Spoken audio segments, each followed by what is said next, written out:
right, here we go. Week 3. We're here already. Week 3. Sloppy season so far in the NFL. And we got our pick'ems for the week. We're going over every game. We're going over the spreads. And we're going to make our picks. We're going to talk about the best games and what we're looking for, basically.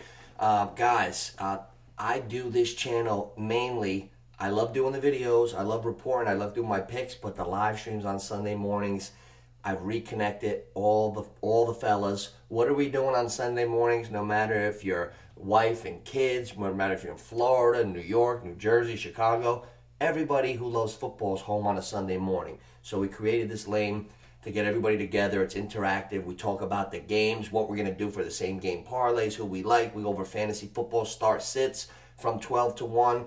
So the first hour is all about the games. The second hour is start sits. So come join us on Sunday mornings all year, every Sunday. That's a staple. So let's get down to the games now.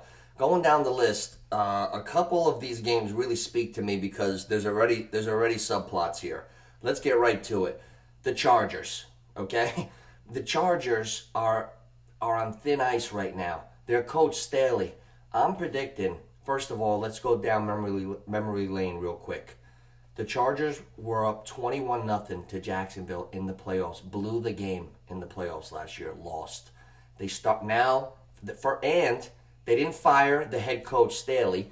They made the coordinator, the sacrificial lamb, fired him instead. Let Staley come back. Staley's back 0-2. 0-2 already. Oh, now they go to Minnesota. The Chargers are plus 1.5. That game, the odds makers pretty much got it balanced. Minnesota's a 1.5 point favorite. The Chargers, listen, if you start 0-3, this coach is going to be on thin ice. I was going to say before that I predict he could get fired. I'm still not saying it's out of the question. With the 21-0, then 0-3 with this team, enough is enough. Like, you got to win. How many times can you keep coming up short and losing these tough games? It comes down to coaching. This is a production league. If the Chargers go down again at Minnesota, it's big trouble. I'm going with Minnesota, laying the 1.5. I want to see that guy get fired. I'm hating on him because I think he's a bad coach. That's my personal opinion. Moving on. Tennessee, plus 3.5 at Cleveland. Man, these Scott teams are hard to read. Did you see Cleveland the other night lose to Pittsburgh? How bad they looked? Tennessee, I'll take the 3.5 with Tennessee. Hopefully the game ends a field goal either way. I win. Moving on. Here's another spotlight game. New England is minus 2.5 at the Jets. What is the Jets offense? I'm looking at my fantasy team. I got the Brees-Dalvin connection. I'm looking at my fantasy team. Okay, Brees had 4 carries last week. Dalvin only had 4 carries. But they weren't a passing team because I looked, they had 1 catch combined. So if they only had 8 carries and 1 catch, what the fuck were they doing? What was the coordinator doing? That's a red flag for NOOOCH. Neighborhood Watch goes on the Jets this week. What is the offense? They didn't pass. They didn't run. Maybe Dallas makes you look like that, so I'll pause. But the Neighborhood Watch so far is on the Chargers because they just keep losing. And the Jets offense, what is it? We got to see. We know Wilson's a question. We got a lot to see there. Give me New England minus the 2.5. Sorry, Cousin A and John. Sorry, Ricky. Sorry, Mel. Sorry to a lot of my friends. Okay, what else we got here? So we got the Tennessee game in, Chargers, New England. Okay, Houston Texans. They're plus 8.5 at Jacksonville. I'm 0-2 in fantasy, and I have Lamar and I have Trevor, and I just feel like Baltimore's still gonna go up and down with trying things on offense. And I think Kansas City had a tough game against Jacksonville last week, but Trevor Lawrence is going to fucking torch Houston. I'm starting Trevor. My fantasy week is going to live and die on Trevor and Ingram, and I like the Jacksonville Jaguars, so I'll take Jacksonville minus the 8.5. I'm big on Jacksonville this year. Here's a stinker alert game. Stinker alert. Another Neighborhood Watch. I like that. I coined that just now on the fly. Neighborhood picks. Neighborhood Watch. That's when we got to pay a special attention on a game. Who's another team that really can't afford to slip up already? Buffalo. They lost against the Jets when Rodgers went down. They won last week. Now they're a 6.5 point favorite, but they're on the road at Washington. Washington's got a tough defense. That Howell, the quarterback, is scrappy. McLaurin, decent running game. Buffalo, don't lose against Washington on Sunday because you'll be 1-2, and then the doubters will really be out. Richie, you know what I'm talking about. Buffalo needs to take care of business. I don't think that, you know what? I don't even need them to cover the spread. I'll take Washington plus the 6.5. If Buffalo gets out of there with a field goal win, every Buffalo fan in the world will be happy with that. That's how I'm feeling. If I'm wrong, let me know in the comments. Okay. Indianapolis, plus 8.5. No Anthony Richardson. Gardner Minshew's in there. I love Gardner Minshew. He did good things in Jacksonville as a rookie. But I think Baltimore should be too strong. But laying 8.5, my gut is telling me no. Indy, Baltimore, those divisional games are always tough games. A game like that, you're expecting Baltimore to rout them, and then you're sitting there in the third quarter, and Baltimore's losing 14-9. You know how that shit goes with Baltimore. Be careful on that one. Give me Indy plus the 8.5. I like Baltimore to win, but not cover. Atlanta and Detroit. This game should be the rumbling and stumbling bowl. Atlanta, Bijan, and Algiers just rumbling and stumbling all over the place. And Detroit, he'll run it 30 times with Montgomery and then hit you with Gibbs. He loves to run.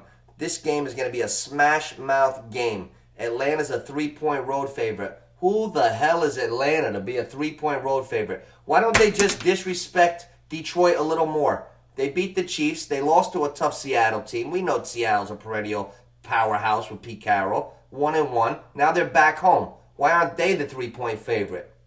Give me Detroit. Proving people wrong again. Okay. New Orleans, Derek Carr. He's so corny enthusiasm, but you gotta love him because he really means it. So you gotta love a guy like that. Carr, rejuvenated back in New Orleans. Olave coming on. They're plus 1.5 at Green Bay. It's gonna be a tough game. Love is playing well, but I think Derek Carr is gonna go to Green Bay and rise in that game and outplay them. New Orleans will be 3-0, and then Kamara will be coming back. So take New Orleans plus the 1.5. Moving on. Denver, plus 6.5. Here's a fantasy tip. And I just want to tell CBJ, I was wrong. Russ is not cooking shit. Same old Russ. Now it looks like I could see Russ getting cut. I could see Sean Payton turning on Russ about week 9. Be like, yeah, it's not going to work with him. Here's a fantasy stat. Whoever plays against Denver, their defense goes fucking bonkers. Excuse my language. It's R-rated Friday a little bit. Whoever plays Denver, they get 8-9 sacks. Miami's D is high projections this week. I don't see Miami losing, and that's a suicide pool candidate, survivor pool candidate. Miami minus the 6.5 at home against Denver. Carolina, the Red Rocket is going to go. Seattle, these players, these organizations, you got to think introspectively like them. What happened in Seattle week 1? They were home, 12th man, playing the Rams. They probably thought the Rams were down. They got whooped. Then they won last week. They recovered. Now they're back home for the first time since that dud. They're playing a wounded Carolina, Red Rocket. That's my survivor pick. The survivor pick of the week. Seattle's not going to go lay a second shit stinker game in 3 weeks at home in front of their fans. They're going to beat the brakes off Carolina in the survivor pick of the week. So we like Seattle minus 5.5, minus 500.5. That's the pick of the week. Here's the one we got to be worried about. Chicago's plus 12.5 against Kansas City. Kansas City is known for not covering. They're known. We've been going over this for 3 years. The Bears, they just fired a couple coaches. They're going to play loose, free. Fields is going to run again. He's going to run through the fields. And I would not lay that 12.5 if I was you. So Bears plus 12.5. Fields back in business as the dual threat that he's always been. Leave him alone, coach. Dallas minus 12.5. Guys, listen, I'm not an expert, but here's the Nostradamus. Here's the Nostradamus call of the week. What happens when the East Coast team goes to the West Coast cross country or vice versa? 4 o'clock, 1 o'clock, 1 o'clock, 4 o'clock. What happens? You get a flat team, and it's the fourth quarter, like the Giant game last week. You're like, what's going on? Dallas minus 12.5. It seems like it should happen. but I'm going to go with nothing makes sense all the time in the NFL. I'm going to go with just the dogs on premises. I'm going to go with Arizona. Give me the 12.5. West Coast flat stinker. That's what we're doing. Then we got Pittsburgh. Kenny Pickett looking like shit. Plus 2.5 at the Raiders. You know what? Pittsburgh's defense was getting after Deshaun. They're going to get after China Doll, Glass Jimmy. You know what? I'm not just going to just buy into the Raiders. No, Pittsburgh's going to get after Jimmy. They're going to cause a little disruption, and that's going to be the team that clicks in week 3 that nobody's expecting. Give me the Steelers outright. Plus the 2.5, of course, but giving me outright. Here's my upset special. Again, Philadelphia. Minus 4.5 at Tampa Bay. Baker Mayfield, he could always sling it. You know, he's humbled. He's playing good, and Mike Evans is playing out of his farging mind. Godwin, that's going to be a tough game, and if Philly keeps playing defense like they did, Tampa Bay could steal that one. Give me Tampa Bay in an upset, but give me them plus the 4.5. That's the pick. Tampa Bay plus the 4.5. Philly might win by 3, but we cover. And last but not least, the Monday night, we got the Rams plus 2.5 against the Bengals. Joe Burrow, calf, everything's messed up. Stafford just throw for like 300 yards a game. We got Puka catching 12, 14 balls.